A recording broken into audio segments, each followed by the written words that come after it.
okay ကျွန်တော်တို့ day 4ကိုရောက်လာခဲ့ပါပြီအဲ့တော့ကျွန်တော်တို့ရဲ့ challenge ရဲ့အလဲကိုရောက်လာခဲ့ပြီအဲ့တော့နောက်ထပ်3ရက်ကျန်သေးတယ်အဲ့တော့ဘယ်သူတွေနောက်ထပ်ထပ်လိုက်အောင်မလဲအဲ့တော့စကြအောင်ကျွန်တော် vocabulary challenge day 4ဘာအကြောင်းပြောမလဲဆိုရင်ကျွန်တော်တို့ရဲ့ feeling ကျွန်တော်တို့ရဲ့ခံစားချက်အဲ့တော့လူမှန်ရင်နောက်ခုနကပြောအချက်တွေအသက်တွေနဲ့လုပ်ထားတဲ့ဆိုင်ခံစားချက်တွေလုပ်နေရ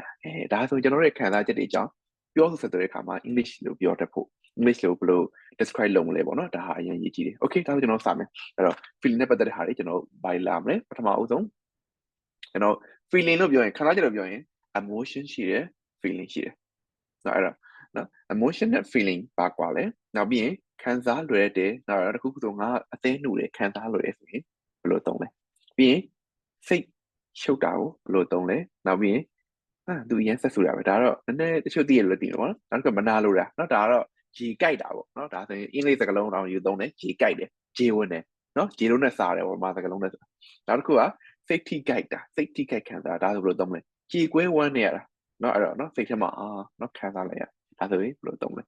ရာသီတစ်ခုကြောင့်စိတ်ပြောင်းလဲတဲ့ဟာမျိုးကိုကျွန်တော်ဘယ်စကားလုံးကိုသုံးပြီးတော့နော်ဘာဖြစ်မလဲဆိုတော့နော်ဖော်ပြမလဲပေါ့နော်ဒီထဲမှာအကုန်လေးလာရမယ်နောက်ပြီးရင်အားနဲ့အင်နဲ့အပြည့်ရှိတာကိုကျွန်တော်တို့နော်ဘယ်စကားလုံးကိုသုံးပြီးတော့ကျွန်တော်ဖော်ပြမယ်အဲ့တော့ဒီမှာလေးလာမှာအများကြီးပဲအဲ့တော့ဒါကကျွန်တော်ပြောသလိုပဲပေါ့နော်ဒီဟာတွေပဲမဟုတ်ဘူးဒီဟာတက်ပို့တယ်ဒီထက်အများကြီးလာမှာဒါပေမဲ့ဒီဟာဒီနော်တကယ်ကျွန်တော်တို့အတွက်အသုံးဝင်မဲ့နော် true sense စကားလုံးလေးကိုကျွန်တော်တော့ဆက်ထုတ်ပြတာဖြစ်ပါတယ်အဲ့ပထမအဆုံး emotion နဲ့ feeling အဲ့တော့ emotion ဆိုတာဘာလဲ emotion ဆိုတာကျွန်တော်တို့ရဲ့ natural reflection တခုခုမွေးမြင်နေကျွန်တော်ကြောက်တယ် I feel frightened တခုခုဆိုကျွန်တော်ကြောက်ပါတယ်နော်တခုမြင်နေမုန်းတယ်တခုမြင်နေယုံတယ်စိုက်မြင်ဒီလိုခံစားလိုက်ရတာချက်ချင်းစိတ်ကပြန်တုံ့ပြန်တာဒီကျွန်တော်တို့ရဲ့ emotion ဖြစ်ပါတယ်နော်အဲ့တော့ feeling ကဘာလဲဆိုရင်တဖြည်းဖြည်းနဲ့ develop လုပ်ယူရတာနော်ဥပမာ excite ဖြစ်တယ်တခုခုဘယ်လိုပြောလဲစိတ်လှုပ်ရှားတယ်ချက်ချင်းဖြစ်တာမဟုတ်ဖြည်းနေလို့နော် develop လုပ်ယူတာဒါဆိုကျွန်တော်က feeling လို့ခေါ်တယ်ဒါပေမဲ့အားလုံးကိုနော်ဒါကကျွန်တော်နည်းနည်းပါခွဲပြတာပါနော်ဒါပေမဲ့အားလုံးကိုခြုံငုံကြီးပြောရဆိုတော့ emotional feeling တိတ်အရင်ကြီးကွာတာမျိုးတော့မဟုတ်ပါဘူးเนาะအဲ့တော့နော်အဲ့တော့ဘယ်လိုပြောမလဲနော် emotion တွေ natural reflection လို့ဟာမျိုးပြန်ပြီးတော့တုံ့ပြန်တဲ့ဟာမျိုးဆို emotion ကိုသုံးတယ်နော်တခုခု develop လုပ်ယူလာတဲ့ခံစားချက်မျိုးဆိုရင် feeling လို့သုံးတယ် okay အဲ့ဒီမှာကျွန်တော်ဒီ feeling ဆိုတဲ့ noun ဒီအဲ့တော့နော်များသောအားဖြင့်နော် s ပါတယ်နော်တွဲပြီး s နဲ့တွဲလာတယ်ပေါ့နိအဲ့တော့ဘာလို့လဲဆိုကျွန်တော်မှခံစားချက်တွေအများကြီးရှိတယ်တခုတည်းဘယ်တော့မှတွဲမလာတော့ဘူးခံစားချက်တွေအများကြီးလာတယ်အရင်ခံစားရတယ်အဲ့တော့သူကအရင်နော်ခံစားတတ်တာနော်တစ်လုံးသားနှုတာနော်အဲ့တော့နော်အဲ့တော့တခုခုဆိုရင်နော်ခံစားလွယ်တာဆိုရင်ဘယ်လိုသုံးလဲဆိုရင်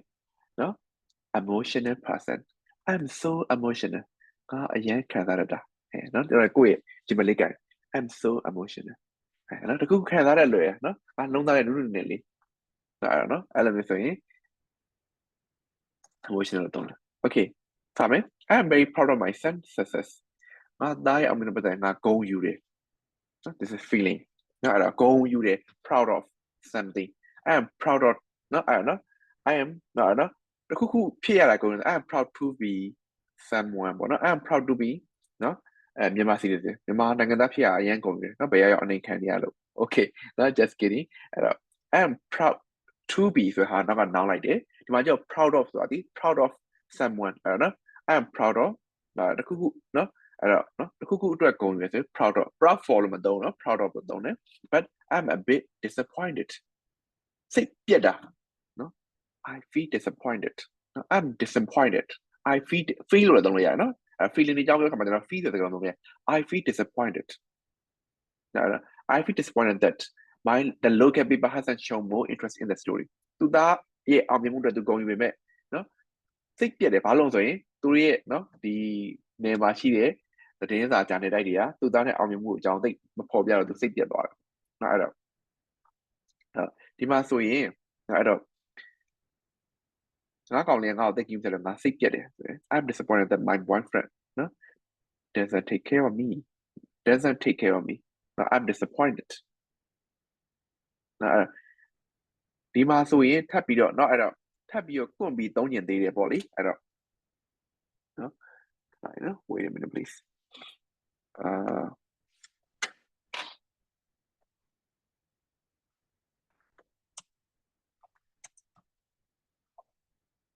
တော့ဒီမှာစခုနပြောလို့ပေါ့နော်အဲ့ငါကောင်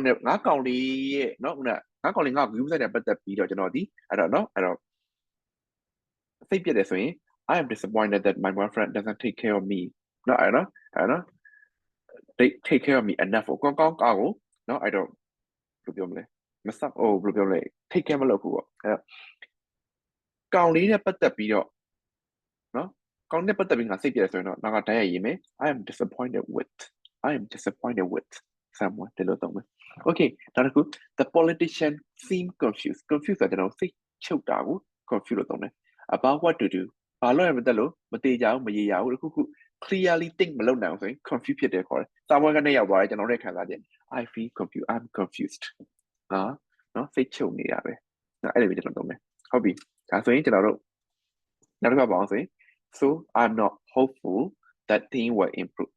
တိုးတက်မယ်ဆိုတာကျွန်တော်မှာညွှန်နေချက်မရှိဘူးနော်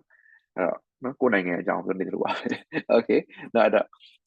I'm not hopeful that thing will improve နော်ရာတိုင်းတိုးတက်လာမယ်လို့ငါမှာပြောနေချက်မရှိ hopeful ဆိုတာပြောနေချက်ရှိတယ်ပြောနေချက်ရောင်ကြီးရှိနေကိုယ်ကပြောနေချက်ပြည့်ဝနေဆိုရင် I'm hopeful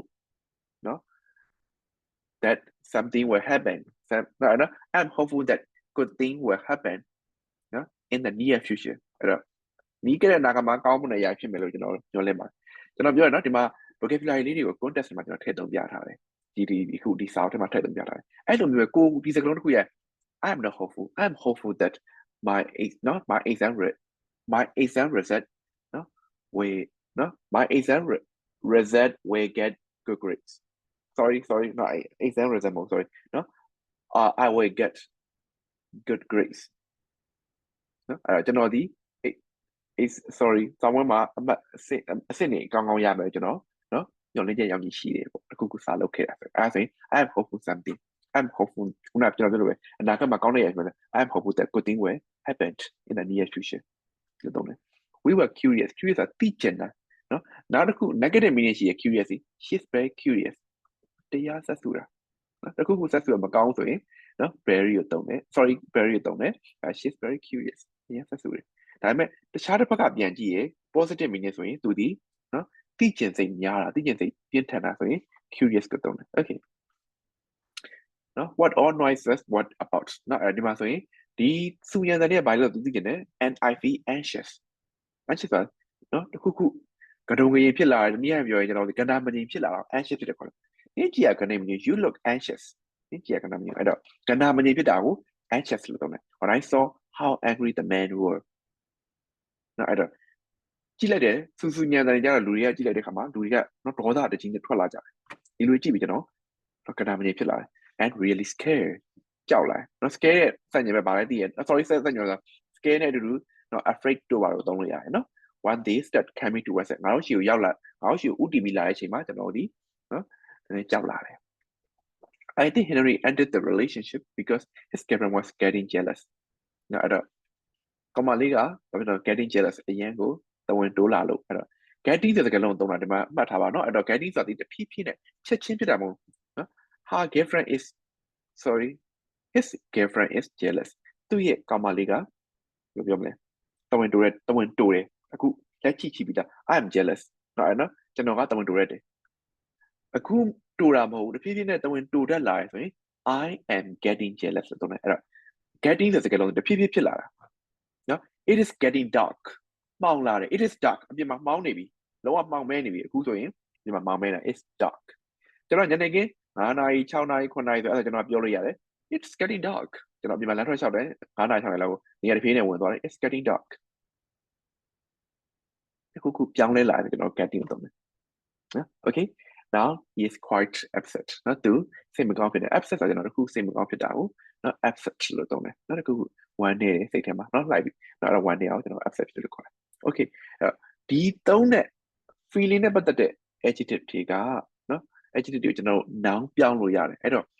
တခုဒီမှာပြောစေမှတ်စေချင်တာဘာလို့ဆိုအဓိကဒီ noun တွေမဟုတ်ဘူးစကားလုံးတစ်လုံးတွေ့ရင်သူ့ရဲ့ word form တွေကမှတ်ပါပြီးရင်သူ့ရဲ့ usage တွေမှတ်ပါအဲ့တော့ dictionary ကြည့်ရင်အကုန်လုံးတော့ပွာလိမ့်မယ်အဲ့တော့တခုသတိထားမှာဒီဘာလို့ဆိုရင်ကျွန်တော်တို့ကစကားလုံးအားလုံးကိုကျွန်တော်တို့ဒီအတိုင်းပဲနော်တမန်လည်းကမမှတ်နဲ့နော်တခုဆိုရင်တွေ့ရင်သူ့ရဲ့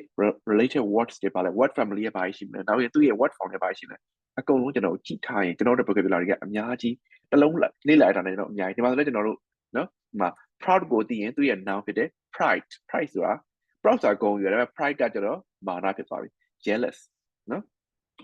အဲ့တော့နော် jealous ဆိုတာဝင်တူတာ jealousy နော်ကျွန်တော်အမြဲတမ်းလဲနော် jealousy ဂျေရုံနဲ့နော်အဲ့တော့နော်အဲ့တော့ခုနလည်းဝင်တူမှု curious ဆက်စုတာသုံးဖို့နောက်တစ်ခုကသိကျင်စိတ်ရှိတော့ curiosity ဆိုတာနော်သိကျင်စိတ်ရှိမှုစူးစမ်းလိုမှုဒါကို curiosity လို့ခေါ်တယ် disappointed နော်စိတ်ပြက်တာ disappointment စိတ်ပြက်မှု confused စိတ်ချုပ်ထွေးတာကြီးကြီးလင်းမရှိတာ confusion စိတ်အာရုံနော်ညှဉ်းနှွမ်းမှု anxious ကဏ္ဍမငြိမ်တော့ anxiety ကကျွန်တော်တို့ရဲ့စိတ်တောကပူပင်တောကကျွန်တော်တို့က anxiety လို့ခေါ်တယ်ရမယ် okay နောက်တစ်ခု the effect of weather on our feeling ရာသီဥတုပြောင်းကျွန်တော်တို့ခံစားချက်တွေပြောင်းနေတဲ့ယုံလားမသိဘူးအဲ့တော့မိုးရွာရင်ကျွန်တော်အိတ်နောက်ကနေတော့လူကနည်းနည်းဆွေးဆွေးလေးရှိတယ်နွေဦးဆိုရင်လူကဘာဖြစ်လဲနော်ယူကျင်တယ်လို့ကြောင်နော်နွေဦးလေယူအဲ့တော့နော်နွေဦးနဲ့လေယူနဲ့ကျွန်တော်တိုက်ပြီးတော့လူကနော်ယူကျင်တယ်လို့ကြောင်ဒါရာသီဥတုရဲ့ effect ကျွန်တော်တို့စိတ်ပေါ်မှာရှိရဲ့ feeling မှာရှိရဲ့ effect why do people say that feel more cheerful happy and joyful when the sun shines နေပူရင်နော်အဲ့တော့လူတွေကစိတ်တွေပိုရွှင်ပြတယ်ပေါ့သူရဲ့နော် mood တွေကောင်းတယ်ပေါ့နော်အဲ့ပျော်ကြတယ် and miserable when it's raining miserable ဆိုတာတခုခုထိုင်းမိုင်းရှိတာဘယ်လိုပြောမလဲစိတ်က fragile ဖြစ်နေတာ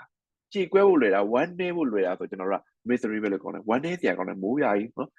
မိုးရအိုးမိုးရရွာနော်ရာသီဥတုကအေးကြည့်ပြင်ကြည့်နော်အဲ့တော့နော်ဒါကိုကြည့်ပြီးကျွန်တော်တို့ကနော်တရှင်လေးနော်အဲ့နော်မိုးလေးဖွယ်တော့တတိရတယ်ပါညာအဲ့လိုဆွေးပြီးတော့နော်အဲ့တော့အဲ့လိုဖြစ်တာ miserable ဖြစ်တယ်လို့ခေါ်တယ်နော် why do people suffer from SAD ဒီစကားလုံးမှတ်ပါအဲ့လိုရာသီဥတုကြောင့်ကျွန်တော်ရဲ့ mood တွေခံစားချက်တွေ feeling တွေ emotion တွေပြောင်းလဲတာကို seasonal affective disorder SAD လို့ခေါ်တယ်ရာသီဥတုကြောင့်ပြောင်းလဲတဲ့အဲ့တော့စိတ်ခံစားချက်ပြောင်းလဲတဲ့နော်နော်ဒီလိုခံစားချက်မျိုးတနည်းအားဖြင့်เนาะဒါကိုယောဂလို့မသတ်မှတ်ပါဘူးဒါပေမဲ့ခုနကပြောပေါ့เนาะဒီ term လေးပေါ့ဒီ terminology message နဲ့ SAD seasonal affective disorder which make them feel depressed အဲ့ရာသီဥတုတချို့เนาะအုံမိုင်းထုံထိုင်းနေကျွန်တော်เนาะအုံမိုင်းเนาะမှုံမိုင်းနေလူကလည်းထုံထိုင်းနေတဲ့ခံစားချက်တနည်းအားဖြင့်စိတ်တက်ကြခံစားချက်ကို depressed ဖြစ်တယ်အဲ့လိုရာသီဥတုကြောင့်အဲ့လိုခံစားချက်ပြောင်းပြီးတော့ထုံထိုင်းမှုံမိုင်းနေတဲ့ခံစားချက်ဖြစ်ပြီးစိတ်တက်ကြတဲ့လူကိုဘာခံစားနေအောင်ဆိုရင်SAD ခံစားနေလို့ခေါ်တယ် seasonal affective disorder ခံစားနေရတယ်เนาะအဲ့တော့နော်ဘာကြောင့်လို့ဆိုရင်နော်ဘယ်လိုပြောမလဲပြောင်းလဲချက်မရှိတော့ပါဘူးကွာစိတ်ညစ်ပါတယ်ကွာအဲ့ဆိုင်ပြန်လို့နော် depress ဆိုတာကျွန်တော်ပြောင်းလဲချက်မဲ့တနည်းအားဖြင့်စိတ်တက်ကြတာနော်အားလုံးသိပါ depression ကဒီခေတ်မှာအရင်အသုံးများစကားလုံးပဲနော် during long dark winter အဲ့တော့အရင်ကျွန်တော်ရှိမှာကျွန်တော် Asian မှာတိတ်မရှိဘူးနောက်နိုင်ငံမှာဆိုရင်တော့အရင်အဲ့လိုမောင်နော်နေမထွက်တဲ့အဆောင်နဲ့ရက်ချီကြီးတွေရှိတယ်ဆိုရင်သူတို့ depress ဖြစ်လာကြတယ် Can the weather really affect our mood ဆိုတာကျွန်တော်ရဲ့နော်ခံစားချက်အဲ့တော့ mood နဲ့ feeling ပါကွာလဲ mood ဆိုတာကျွန်တော်တို့နော်ငါ mood မကောင်းဘူးနော် mood ဆိုတာခဏတစ်ဖြုတ်ပေါ်လာတဲ့စိတ်ခံစားချက်ကိုခေါ်တာနော် mood ပိုင်လောက်တယ် mood ပိုင်မလုပ်ဘူး mood ပိုင်မလုပ်ဘူးနော် mood ပိုင်လုပ်တယ် mood ပိုင်မလုပ်ဘူးအဆိုင်မြေကျွန်တော်ရုပ်တရက်ပေါ်လာတဲ့စိတ်ခံစားချက်ကျွန်တော် mood လို့သုံးတာ feeling ကြောင့်လည်းမဝင်နဲ့ကြားတယ်နော် emotion ကရုပ်တရက် sorry နော်emotion ဆိုတာခန္ဓာကိုယ်ရဲ့စိတ်ရဲ့တုံ့ပြန်မှု feeling ကကျတော့ develop လုပ်ရတဲ့ခံစားချက် mood ကကျတော့စိတ်မှာပေါ်လာတဲ့နော်နော်ရုပ်ခဏတာပဲပေါ်လာတဲ့နော် feeling လို့ဟာပြောကျွန်တော် mood လို့ခေါ်တာ or is it just in our imagination တကယ်ပဲပေါ်လာတဲ့နော်ငါတို့ရဲ့ mood ကိုခံစားချက်ကိုတက်ရောက်မှုရှိရတော့မဟုတ်ငါတို့ရဲ့စိတ်ကူးယဉ်မှုတွေလား imagination ဆိုတာစိတ်ကူးယဉ်တာခေါ်တာ okay နောက်ဆုံးတစ်ခုကျွန်တော်ရဲ့စိတ်ခံစားချက်ကိုတက်ရောက်စီရဲ့နောက်ဆုံးအရာတစ်ခုပါလဲဆို color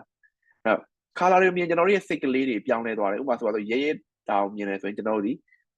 နော်စိတ်တွေတက်ကြွလာတယ်အစိမ်းကိုမြင်ကျွန်တော်တို့ဒီစိတ်ကလေးနန်းဆန်းသွားတယ်နော်တစ်ပင်စိတ်သိမ်းမြင်တာဖြူဖြူမြင်ကျွန်တော်စိတ်ကလေးကကြည်လင်ပြီးငြိမ်နေခံဖြစ်နော်ဒီလိုမျိုးအယောင်တွေကျွန်တော်တို့ကိုကျွန်တော်ရဲ့ mood ကိုကျွန်တော်ရဲ့ feeling ကိုကျွန်တော်ရဲ့ emotion ကိုနော်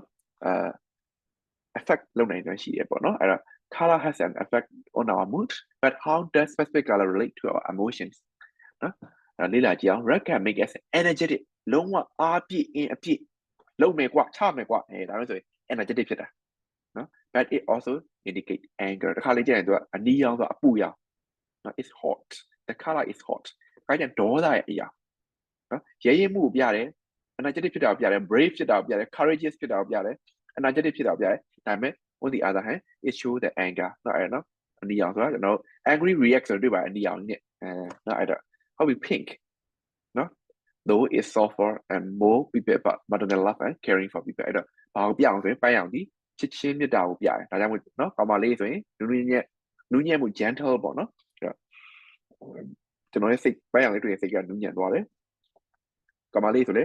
နော်မိန်းကလေးဖန်းရောင်တက်သွားလို့ပန်းရောင်မောက်တက်တာဆိုရင်တို့ဒီနော်ချစ်ခင်မှုနဲ့တက်မှုဖြူဆိုင်မှုပြကြလို့ green အစိမ်းရောင်ကဘာလုံးဆိုရင်ကျွန်တော်တို့အဲ့ဒါစိတ်ခံစား stress ဆိုတာကျွန်တော်စိတ်ဖိစီးမှုက depression ကြားလာဆိုကျွန်တော် stress ဖြစ်လာတယ်အဲ့တော့ depress ကနေ stress နော်အဲ့တော့ကျွန်တော်အဲ့စိတ်ဖိစီးမှုကိုတတ်တာသေးတယ်အဲ့တဘာအရာတွေကြောင့်ကျွန်တော်တို့ကို relax ဖြစ်စေတယ်ပေါ့နော် blue is relaxing and blue ကလည်းကျွန်တော် relax ဖြစ်စေတဲ့အရာတစ်ခုပဲအရာအေးရောင်လို့ခေါ်တာပေါ့နော်အဲ့တော့ you have to be creative ဖြစ်ဖို့တော့ blue ကိုသုံးတယ် and too much step blue can make a depress ဒါပေမဲ့လက်ပြရောင်ကြာကြောညှို့ပိုင်းတကယ်ရာသီဥတုရဲ့အရာနဲ့ကောင်းငင်ရဲ့ညှို့ပိုင်းအရာကြီးကြောညှို့ပိုင်းအရာလိုမျိုးကျွန်တော်လက်ပြရောင်ကိုအကြိုက်နေရရင်ကျွန်တော်စိတ်ကပို့ပြီးတော့အုံပိုင်းလာတယ်ပို့ပြီး depress ဖြစ်လာတယ်အဲ့တော့အရာဒီကျွန်တော်တို့ရဲ့ mood feeling တွေကိုတရားမှုရှိပါတယ်အဲ့တော့ဒီမှာကျွန်တော်တို့ရဲ့ဘုဒ္ဓတာတွေလည်းအများကြီးလေ့လာရတယ်ဒီမှာနော် vocabulary လည်းအများကြီးလေ့လာတယ်လို့ညွှန်ပါတယ်အဲ့တော့နော်စကားလုံးတွေကိုပြန်ပြီးတော့သုံးပါကိုယ့်ရဲ့နေ့စဉ်ပေါ်မှာကိုယ့်ရဲ့ feeling တွေကိုယ့်ရဲ့ emotion တွေကိုယ့်ရဲ့ mood တွေကိုဒီစကားလုံးတွေသုံးပြီးတော့ describe လုပ်လိုက်ပါ okay ဒီတော့လောက်ပါပဲအားလုံးကျေးဇူးတင်ပါတယ်